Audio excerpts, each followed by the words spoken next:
শুরুতে জানিয়ে দেব ঘূর্ণিঝড় রিমাল ক্ষতিগ্রস্ত মানুষের পাশে দাঁড়াতে মির্জা ফখরুলের আহ্বান। জানিয়ে দেব ঝড় বৃষ্টির মধ্যে দাঁড়িয়েই মানববন্ধন করল বিএনপির নেতাকর্মীরা। এছাড়া রয়েছে ঘূর্ণিঝড়ে ক্ষতিগ্রস্ত মানুষের পাশে দাঁড়াতে প্রধানমন্ত্রীর নির্দেশ। জানিয়ে দেব খালেদা জিয়াকে মৃত্যুর মুখে ঠেলে দিচ্ছে সরকার, অভিযোগ মির্জা আব্বাসের। সর্বশেষ জানিয়ে দেব সরকার সব দিক থেকেই বিপদে আছে, অভিযোগ মাহমুদুর রহমান মান্নার। ক্ষতিগ্রস্ত মানুষের পাশে দাঁড়াতে মির্জা ফখরুলের আহ্বান। ঘূর্ণিঝড় রিমালের প্রভাবে ক্ষতিগ্রস্ত উপকূলীয় এলাকার মানুষের পাশে দাঁড়াতে বিএনপি ও এর অঙ্গ সহযোগী সংগঠনের সব পর্যায়ের নেতাকর্মীদের আহ্বান জানিয়েছেন দলটির মহাসচিব মির্জা ফখরুল ইসলাম আলমগীর। মঙ্গলবার 28 মে গণমাধ্যমে পাঠানো এক বিবৃতিতে এই আহ্বান জানিয়েছেন। একই সঙ্গে ঘূর্ণিঝড় রিমালের তাণ্ডবে হতাহতদের গভীর শোক, দুঃখ ও সহমর্মিতা জ্ঞাপন করেছেন মির্জা ফখরুল। উপকূলীয় এলাকায় মানুষের ক্ষয়ক্ষতি নিয়ে উদ্বেগ প্রকাশ করেছেন তিনি। বিএনপির মহাসচিব বলেছেন, ঘূর্ণিঝড় রিমালের আঘাতে এই পর্যন্ত 16 জনেরও বেশি প্রাণহানির খবর পাওয়া গেছে। ঘূর্ণিঝড়ে ক্ষতিগ্রস্ত 40 লাখেরও বেশি মানুষের জরুরি ভিত্তিতে ত্রাণ সামগ্রী বিতরণ, বিধ্বস্ত ঘরবাড়ির নির্মাণ সহ বন্যাদুর্গত মানুষের সহায়তা দিতে দেশের বিত্তবান সহ সবার সংশ্লিষ্টর প্রতি আহ্বান জানিয়েছেন বিএনপির এই নেতা। তিনি আশা ব্যক্ত করে বলেছেন, সংশ্লিষ্ট অঞ্চলের দুর্যোগ কবলিত মানুষের ক্ষয়ক্ষতি কাটিয়ে উঠে নব উদ্যমে আবারও সবকিছু গড়ে তুলতে সক্ষম হবে। এদিকে ঝড় বৃষ্টির মধ্যে দাঁড়িয়েই মানববন্ধন করল বিএনপির নেতারা। বিএনপির স্থায়ী কমিটির সদস্য নজরুল ইসলাম খান বলেছেন, জলোচ্ছ্বাস অনেক জনপদ ক্ষতিগ্রস্ত হয়েছে। দেশের উপকূলীয় এলাকায় মহাবিপদ সংকেত চলছে। তখন মানুষের পাশে না দাঁড়িয়ে প্রধানমন্ত্রী বলেছেন তাদেরকে দেশে ফিরিয়ে আনা, তারেককে দেশে ফিরিয়ে আনা হবে। সোমবার সকালে জাতীয় প্রেস ক্লাবে অনুষ্ঠিত মানববন্ধনে তিনি এসব কথা বলেন। ঢাকাসহ সারা দেশে যখন ঘূর্ণিঝড় রিমালের প্রভাবে তুমুল ঝড় বৃষ্টি চলছে, তখনই দলীয় নেতাকর্মীদের মুক্তির দাবিতে ঢাকা জেলা বিএনপির আয়োজনে এই মানববন্ধন অনুষ্ঠিত হয়। নজরুল বলেন, খালেদা জিয়াকে সুচিকিৎসা না দিয়ে মৃত্যুর মুখে ঠেলে দেওয়া হচ্ছে, কারণ জিয়া পরিবারকে সরকার প্রধান অপছন্দ করেন। দ্রব্যমূল্যের ঊর্ধ্বগতির জন্য সরকারের সিন্ডিকেটকে দায়ী করে নজরুল বলেন, ব্যাংকগুলো লুট হয়ে যাচ্ছে, তাদেরকে ঋণ দিয়ে ব্যাংকগুলো ফোকলা করে ফেলেছে। প্রতিনিয়ত টাকার মূল্য কমে যাচ্ছে। ঋণের পরিমাণ $100 বিলিয়ন বেশি। হাতে গোনা কিছু লোক এটা ভোগ করে দেশে বিদেশে কোটিপতি হয়েছে। তিনি বলেন, তারেক রহমান গণতন্ত্র প্রতিষ্ঠার আন্দোলন বেগবান করেছেন। তারেক রহমানের নেতৃত্বে গণতন্ত্র পুনরুদ্ধার হবে। মানববন্ধনে দলটির সিনিয়র যুগ্ম মহাসচিব অ্যাডভোকেট রুহুল কবির রিজভী বলেছেন, উন্নয়নের কথা ও বিএনপির নেতাকর্মীদের বিরুদ্ধে মিথ্যা মামলা দিয়ে কারাগারে রাখতে ঈদের আনন্দ লাভ করেন প্রধানমন্ত্রী শেখ হাসিনা। দেশের অর্থনীতি ধ্বংস করে দিয়েছেন। টাকা পাচার করতে করতে দেশের নিজেদের মধ্যে হানাহানিতে লিপ্ত হয়েছে ক্ষমতাসীনরা।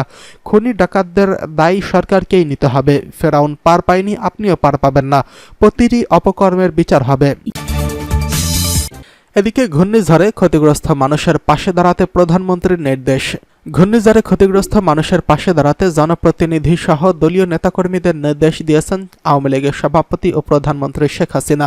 সোমবার দলটির সভাপতির ধানমন্ডির রাজনৈতিক কার্যালয়ে এক সংবাদ সম্মেলনে এই তথ্য জানিয়েছেন সাধারণ সম্পাদক ওবায়দুল কাদের। তিনি আরও বলেছেন, আবহাওয়া ভালো হলে ক্ষতিগ্রস্ত এলাকা পরিদর্শনে যাবেন প্রধানমন্ত্রী শেখ হাসিনা। সংবাদ সম্মেলনে ওবায়দুল কাদের বলেছেন, ঘূর্ণিঝড়ে ক্ষতিগ্রস্তদের পাশে যাবে আওয়ামী লীগের সংশ্লিষ্ট বিভাগীয় কমিটি। দলীয় সভাপতির পক্ষ থেকে তাদের নির্দেশ দেওয়া হয়েছে। পাশাপাশি জনপ্রতিনিধিদেরও ক্ষতিগ্রস্ত মানুষের সহায়তায় এগিয়ে আসতে নির্দেশ দিয়েছেন প্রধানমন্ত্রী। এ সময় বিএনপি সমালোচনা করে আওয়ামী লীগের সাধারণ সম্পাদক বলেন, দুর্যোগে মানুষের পাশে না দাঁড়িয়ে সহযোগিতার নামে ফটো সেশন করে বিএনপি। তারা মানবিক কোনো কাজ করে না। বিএনপির সঙ্গে নীতিগত অনেক পার্থক্য রয়েছে আওয়ামী লীগের।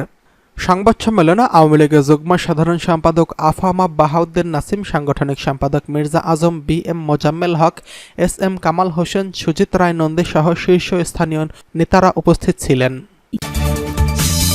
খালেদা জিয়াকে মৃত্যুর মুখে ঠেলে দিচ্ছে সরকার, অভিযোগ মির্জা আব্বাসের। উন্নত চিকিৎসার জন্য বিদেশে যেতে না দিয়ে খালেদা জিয়াকে মৃত্যুর দিকে ঠেলে দিচ্ছে বলে অভিযোগ করেছেন বিএনপির স্থায়ী কমিটির সদস্য মির্জা আব্বাস। তিনি বলেছেন, যার বিষয়ে কথা বলেছি খালেদা জিয়া কিন্তু আমার সঙ্গে এখানে নেই, তাকে আমাদের সামনে আসতে দেওয়া হয় না, কথা বলতে দেওয়া হয় না। তার চিকিৎসা যেখানে বাংলাদেশের চিকিৎসকরা আশা ছেড়ে দিয়েছেন, তারা বলেছেন তাকে অবিলম্বে বিদেশে নেওয়া দরকার।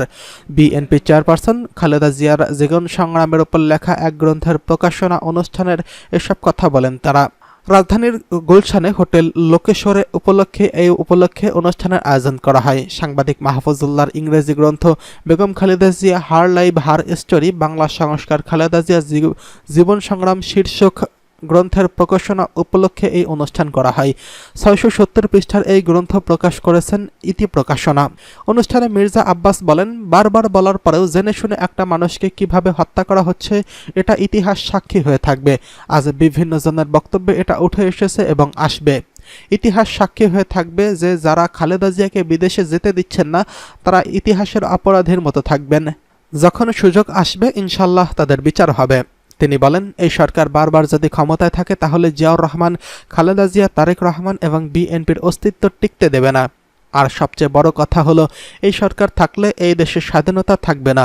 দেশের মানুষকে যদি সচেতনতা করতে না পারি, যদি নিজেরাই সচেতন না হই, তাহলে এই সরকারের হাত থেকে বাঁচতে পারবো না। নাগরিক ঐক্যের সভাপতি মাহমুদুর রহমান মান্না বলেছেন, ৭ই জানুয়ারির পর এই দেশের মানুষের মধ্যে অনেকেই বলেছেন আর পারলেন না, এরা ৫ বছরই থাকবে। কেউ কেউ এমনও বলেছেন যতদিন জীবিত আছেন সরকার নাড়াতে পারবেন না। এখন দেখছি নিজেই নড়ছে।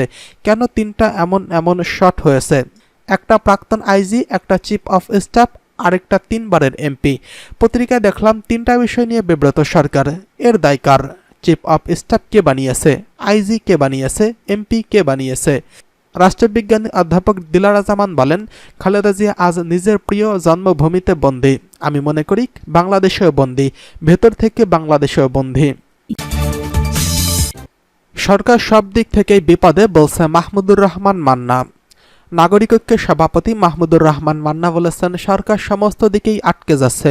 এখন যত তাড়াতাড়ি এদের বিরুদ্ধে আন্দোলন গড়ে ওঠে ততই ভালো। সরকার তাড়াতাড়ি বিদায় হবে। এই সরকারের সব দিক থেকে বিপদে আছে, সংকটের মধ্যে পড়েছে।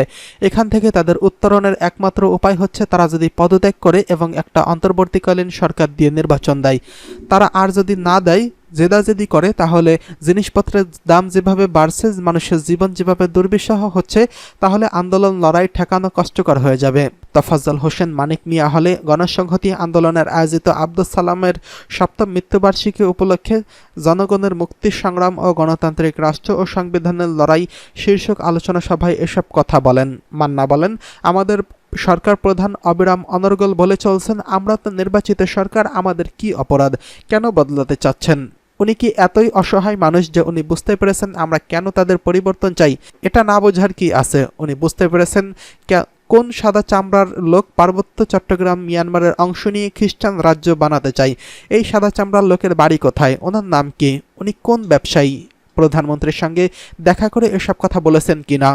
আর এখন তিনি আমাদের এসব কথা বলছেন। বগিচগি মানে রাজনীতি না, স্পষ্ট করে কথা বলতে হবে। যদি এরকম কোনো রাষ্ট্র থাকে, সেটা কোন রাষ্ট্র, তারা কি রাষ্ট্রীয় বা সরকারিভাবে আমাদের কাছে কোনো প্রস্তাব দিয়েছে কিনা, আমাদের এর জবাব চাই।